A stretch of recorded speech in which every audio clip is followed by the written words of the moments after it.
guys, this video is going to be a book review of The Antagonists, Book 1 by Burgundi Rakosa, which is a self-published ebook about disabilities and superheroes. It is a fiction book, it's not an academic piece, just in case my description kind of implied it was. Minerva Banks has to use a wheelchair, has had to all her life. She is not upset or annoyed about this. What she is constantly upset and annoyed by is people talking down to her because she's in a wheelchair. What Minerva does like, aside from studying psychology at New Quartz University, is the Quartet, New Quartz City's resident superhero team. She has this rather unrealistic dream, or at least so she thinks, of joining the Quartet someday. So when Christmas is approaching and she seems likely to get kicked out of her flat soon, and a fight between the Quartet and a villain of some sort erupts in front of her, Minerva metaphorically leaps at the chance to impress her heroes by helping take down the villain. However, in the aftermath, it turns out that they're a bunch of ableist jerks. In fact, the villain, Victor, actually seems to sympathise with her a lot more than they do. Eventually, she teams up with Victor after she discovers just how bad the Quartet really are. And she also discovers that Victor is actually trying, quite heroically, to expose a corrupt executive. As the story goes on, Minerva discovers that there's quite a difference between being a villain and an antagonist. I did enjoy this book, but it was hard work. It felt a lot like it kind of needed an editor to sort of iron out its kinks and just sort stuff out. Like, it was good, but it was a bit clunky. Basically, you can tell that it was self-published. I did like that this book was about a disabled woman of colour who was an utter badass. This was pretty awesome and pretty good representation, which was kind of the point of the book. In fact, I found it because the author had written the book about the concept that a Tumblr post had been made about and had posted it to this Tumblr post.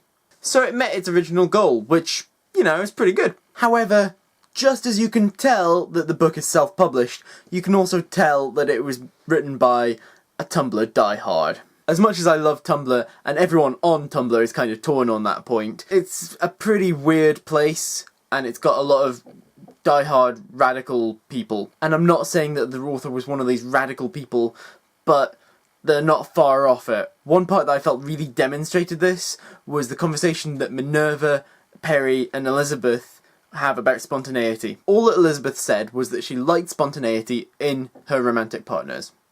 But then, Minerva and Perry really just derail this conversation entirely and start talking about consent, and people start taking notes on this from all over the place, and it just was not relevant in the point that they were actually talking about.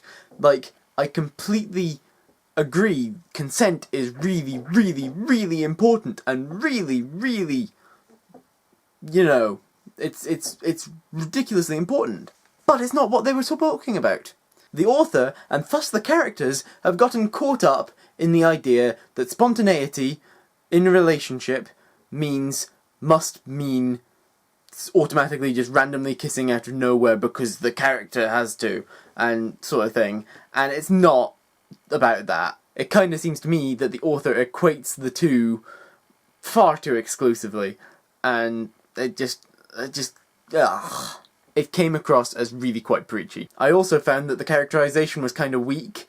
Like, most of the characters were kind of nebulous and not very well defined, and that reputation was all that was really shown for a lot of them. So Victor must be automatically a villain because he's fighting the heroes, the Quartet, who never seemed to do anything particularly heroic. It kind of felt like we were being told but not shown things about the characters. It was... I do believe this is a flaw in my own writing, and I need to get on with working on that myself. I'm just as guilty as Burgundi Rakosa. On another note, I felt that the whole thing with the Flamels and Merlin was kind of just tacked on.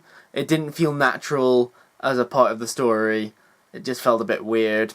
didn't really sit right with me. Overall, I would say that I enjoyed this book, but it definitely needed an editor to just sort of iron out all the stuff and cut out some tangents and stuff, but it was fairly solid as a source of representation. If I had to give it a verbal rating, I would give it decent but could do better. Tell me what you thought in the comments below. Have you read this book? What did you think of it? Did you think the same as me? Let me know below. I hope that you enjoyed this video and that you remember to like and share it and subscribe to my channel. Click on the thumbnails above to see other videos by me, including my Veto playlist where I'm vlogging every day in October, and my review of You're Never Weird on the Internet, almost, by Felicia Day. Bye.